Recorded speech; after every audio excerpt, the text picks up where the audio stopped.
시편 75편 1절에서 3절입니다. 하나님이여 우리가 주께 감사하고 감사함은 주의 이름이 가까움이라. 사람들이 주의 기이한 일들을 전파하나이다. 주의 말씀이 내가 정한 기약이 이르면 내가 바르게 심판하리니 땅의 기둥은 내가 세웠거니와 땅의 그 모든 주민이 소멸되리라 하시도다. 시편 75편은 아삽의 시라고 표제가 되어 있습니다. 아삽은 다윗 시대 레위인으로서 성전에서 찬양을 인도했던 사람입니다. 그는 단순히 종교적 의식만을 담당한 것이 아니라 백성들에게 하나님의 뜻을 전하는 선지자적 역할도 했음을 우리는 추측할 수 있습니다. 그래서 이 시편도 개인적인 탄식이 아닌 마치 욥기처럼 하나님께서 직접 말씀하시는 형태로 기록되어 있습니다. 1절에서 아삽은 이렇게 고백합니다.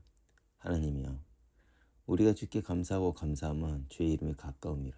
사람들이 주의 기이한 일들을 전하나이다. 여기서 주의 이름이 가까움이라는 표현이 중요합니다. 이는 하나님이 멀리 계시지 않고 우리 곁에서 지금도 역사하고 계신다는 고백입니다. 비록 우리 눈에는 악이 승리한 것처럼 보일지라도 하나님은 여전히 역사의 주관자로 가까이 계시며 당신의 뜻을 이루어가고 계신다는 것입니다. 우리도 마찬가지죠. 우리 삶에 늘 우리는 패배한 것처럼 생각하지만 하나님은 지금도 우리 삶에 가까이 계시며 우리를 지키시며 인도하시고 있다는 것을 기억하시길 바랍니다. 그런데 2절부터 갑자기 화자가 바뀝니다. 하나님께서 직접 말씀하십니다. 내가 정한 기일이 이르면 내가 정직하게 심판하리로다. 여기서 정한 기일은 히브리어로 모에드인데 이는 하나님이 미리 정하신 약속된 때를 의미합니다. 하나님의 심판에는 때가 있습니다. 우리가 보기에는 늦은 것 같고 악인들이 계속 득세한 것 같지만 하나님께서는 정확한 시간표가 있습니다. 그래서 그때가 되면 하나님은 정직하게 심판하신다고 하십니다. 이 정직하게라고 하는 히브리어 메샤림은 공정하고 올바르게 라는 뜻으로 하나님의 심판에는 편파나 불공정함이 전혀 없다는 것입니다. 3절에서 하나님은 더 놀라운 선언을 하십니다. 땅의 기둥들을 내가 세웠노라. 고대 근동에서는 땅이 기둥에 서 있다고 생각했는데 여기서는 우주 전체의 질서와 안정을 하나님이 지키시고 계신다는 것입니다. 세상이 아무리 흔들리고 혼란스럽게 보여도 하나님이 세우신 기둥들은 흔들리지 않습니다. 즉, 세상의 질서, 선악의 기준, 정의의 원리들이 하나님에 의해 견고하게 세워져 있다는 것입니다. 그러면서 4절에서 5절, 하나님은 교만한 자들에게 경고하십니다. 내가 오만한 자들에게 이르기를 오만하게 행하지 말라 하며 악인들에게 이르기를 뿔을 높이 들지 말라 하노니 너희 뿔을 높이 들지 말며 교만한 목으로 말하지 말지어다. 여기서 뿔은 고대 근동에서 힘과 권세를 상징하는 표현입니다. 황소나 수양의 뿔처럼 자신의 힘을 과시하며 교만하게 행동하지 말라는 것이죠.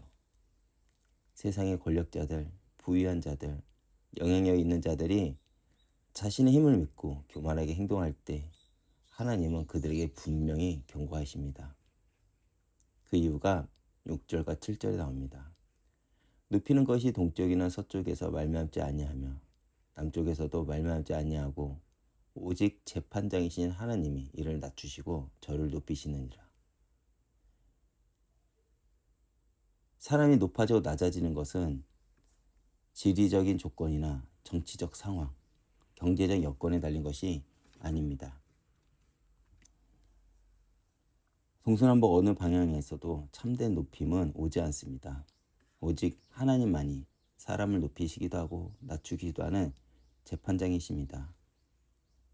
여기서 재판장이라는 히브리어 슈페트는 단순히 법정에서 판결을 하는 재판관이 아니라 전체적인 정의와 질서를 세우는 통치자의 개념입니다.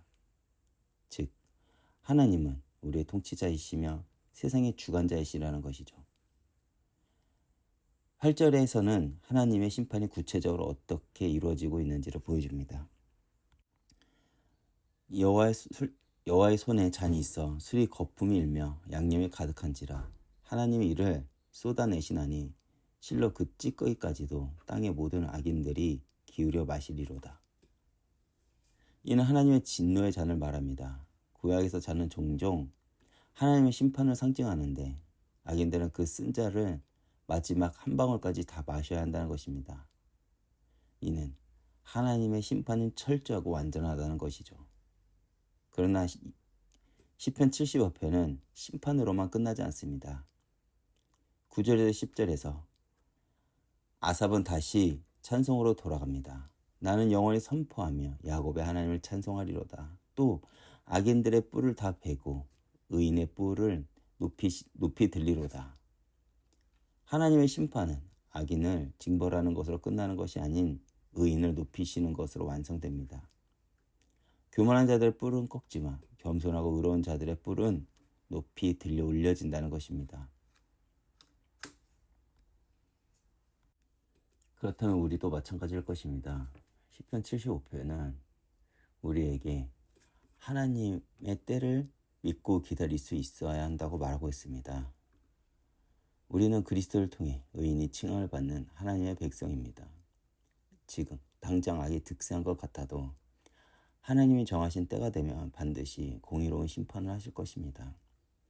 그래서 현재 우리의 삶이 실패한 것 같아 보이지만 하나님은 우리를 높이실 것입니다. 그러나 우리는 교만하지 말아야 합니다. 내가 가진 능력, 재산, 지위, 학벌 등 모든 것이 하나님께로부터 온 것임을 인정하고 겸손해야 합니다. 그러면서 참된 높임은 오직 하나님께로부터 온다는 것을 믿어야 합니다. 세상적인 방법으로는 자신을 높이려고 애쓰지 말고 하나님 앞에서 신실하게 살아가며 하나님의 때를 기다려야 합니다. 그렇기에 하나님을 믿고 의지하며 오늘을 힘써 살아가시길 바랍니다. 하나님의 이름이 가까이 계시며 하나님이 정하신 때는 반드시 올 것입니다. 그리고 그때 하나님은 교만한 자를 낮추시고 겸손한 자를 높이실 것입니다. 우리는 그 하나님을 믿고 의지하며 오늘도 겸손하게 하나님의 뜻을 따라 살아가는 복된 하루가 되시기를 주님의 이름으로 축복합니다. 아멘. 기도하겠습니다. 하나님, 오늘도 주님의 말씀을 묵상하며 기도하게 하심을 감사합니다. 우리가 살아가는 현실이 지금은 막막하지만 오늘 말씀을 통해 다시 한번 살아갈 힘을 얻게 하심을 감사합니다. 지금도 나와 가까이 계셔서 나를 인도하시고 계심을 기억하며 하나님의 때를 기다리며 하나님께서 하심을 묵도하는 증인의 삶을 살아가게 하옵소서. 예수님의 이름으로 기도했습니다. 아멘.